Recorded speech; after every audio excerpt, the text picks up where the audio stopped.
Hello, friends. We thank God for bringing us together here to discuss something important in marriage. I'm Pastor Dr. Emmanuel Gaizer, and we are going to talk about conflict resolution among couples. Is a third party relevant?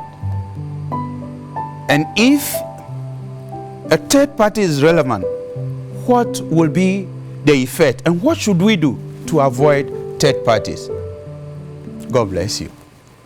When we talk about a third party, that party is not part of the main party. I just want to say that it's not part of the main party. It means that an intruder or somebody who will come to assist in resolving or dealing with some issue. And before we delve into the discussion, I want us to look at Isaiah chapter 1 verse 18, which says, "Come now, and let us reason together, says the Lord. Though your sins are as scarlet, they shall be as white as snow. Though they be red like crimson, they shall be as wool." You see, we cannot avoid conflict in marriage. The question should be, or the question is, how will we deal with conflict in our marriages? If we find a way of dealing with conflict in our marriages, one, we will not get a third party. Two, our children will be happy in the family. If you really know that you marry your companion, you do not need a third party in resolving conflict in your marriage, because marriage is so pure. It is so important in such a way that God created it for two people, two individuals, that is a male and a female. But conflict can lead to a process that develops oneness or isolation.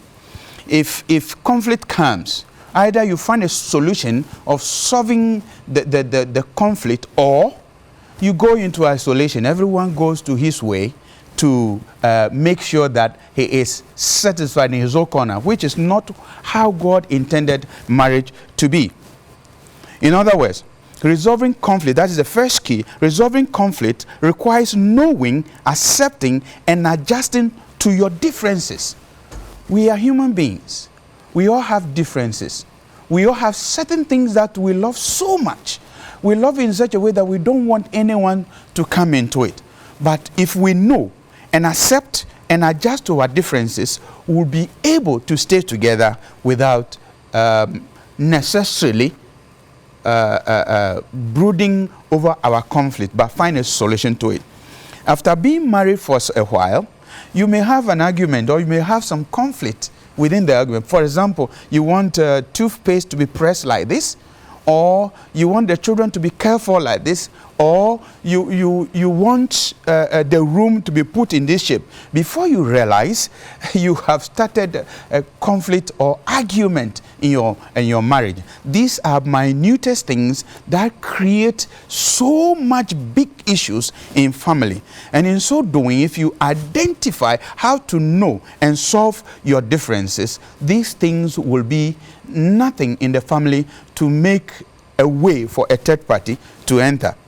It is important to understand that these differences are bound to happen.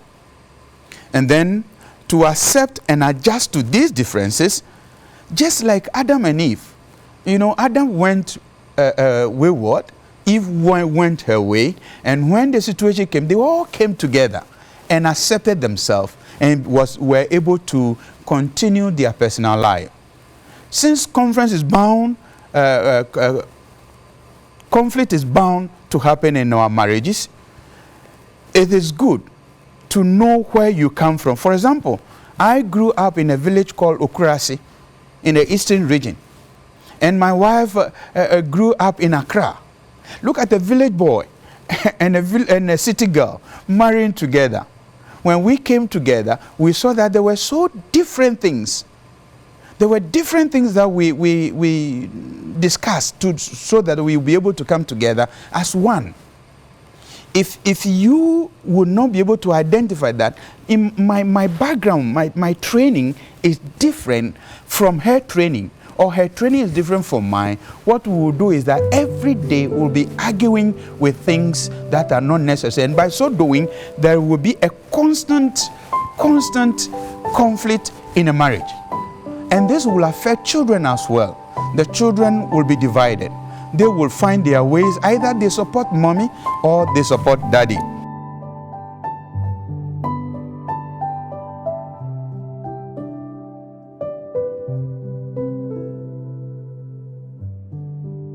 Therefore, if we want to know how to handle conflict in our marriages so that a third person will not come in, we have a second key 2, say defeat selfishness. You know, selfishness is a canker in our society. Resolving conflict requires killing that selfishness. All of our differences are magnified in marriage because they feed what is undoubtedly the biggest source of conflict: our selfish and natural sinful tendencies. If you don't take it before you realize, you are arguing, and then you always refer to you. Me. Always, I want this. I need this. You always trouble me. Then when you try to use words to denote that you are not happy about situations continuously, a conflict is bound to happen. But you have to know how to defeat that selfishness. Isaiah admonishes, all of us like a sheep have gone astray. Each of us has turned to his own way. Isaiah said we have selfish tendencies. And these selfish tendencies does not help us to go straight, but we go our own way. And because we go our own way, there's no way to come back. By going towards different direction, the marriage is in trouble. Conflict is bound to happen, and there will not be joy in it. And the children will be those who will suffer most. My friends, we are all self-centered. I'm saying every individual is self-centered. You know, when you get to share something, you want the best. You don't want the least or the one that is not good. So we are bound to be selfish in every way. We all instinctively look out for number one. And this leads directly to conflict. I want number one. I want to be this. I do want to be like this. You always do that. But if we say, okay, we don't want to be number one. I don't want to be number one, but I want you to be satisfied. The conflicts will, if not completely eradicated, will be reduced. The answer for ending selfishness is found in Jesus' teaching. He said, instead of trying to be first, all right, instead of trying to be first, what should you do? We must be willing to be the last. And that is a serious sacrifice. If we want to be the first, we should be last. And who would want that? Who would settle for that? Nobody would want to settle for being last. Everyone wants to win. But Jesus said that if you are in a company, if you are in marriage, if you have companions, try to be last. If you see that you're being first, it will create confusion. And once it creates that confusion, there is a tendency of conflict. If we must be willing to be last, then we must make sure that we are satisfied with it. We shouldn't say that, well, let me do it because I'm fed up. No. You lovingly love that woman, love that man, and therefore you give your whole to serving that person. Instead of wanting to be served, we must serve. Christ came to serve. He didn't want people to serve him. And so if I marry my wife, Sewa, I have to serve her. Even though it may be that some people may term it as you are a stooge. You don't know anything. But because I love my wife, I have to serve her. I come in to perform my duty. And once she serves and I serve and we understand each other, a third person will never come into our marriage at all. And our children who are always with us will also know, no, daddy and mommy are in love. And therefore, they always do things together. And this will have a great impact on our children. And we will not need anyone to come into our marriage to advise us or to counsel us. We must love our neighbors, as the Bible says, as ourselves. That means that we must love our wives, our husbands. We must make sure that love will cover everything. And once love covers these things, you see how sweet and sumptuous your marriage will be. In short, if we want to defeat selfishness, we must give up. That is one. You give up whatever you think is your pride. And then you must give in. You must make sure, or you should know that, yes, I give in, I will not follow this in again. And then you must give all. When you give all, and then you start to practice that kind of running away from selfishness, your spouse will also learn from you. And the more she learns from you or he learns from you, the more your family comes together, and the more they think together, and the more they do things together, and the more you drive away this conflicting aspect of staying together. Now, Philippians 2, 3 and 4 says, do nothing from selfishness or empty conceit, but with humility of mind, regard one another as more important than yourself. Do not merely look out for your own personal interest, but also for the interest of others. If we count others as very valuable, conflict will be taken away from couples or from marriages, and you will have a home or homes that will be praising God, homes that will love, home that will be together. Have this attitude in yourself, that Philippians 2, 5 to 8, which was also in Christ Jesus. Now, what is it? What attitude was it? Although he existed in the form of God, although Christ existed in the form of God, he did not regard equally with God a thing to be grasped. So he didn't say, I'm going to struggle to get something better. But he came down, but he emptied himself, taking the form of a bond servant. When we say servant in those days, they are those who serve at the table. The Lord will eat. It is that servant who will serve. The Lord needs the place to be washed. It is that servant who is to wash the plate. The Lord will say, clear the table. And this servant will clear the table and stand there until all is done before the second servant takes over.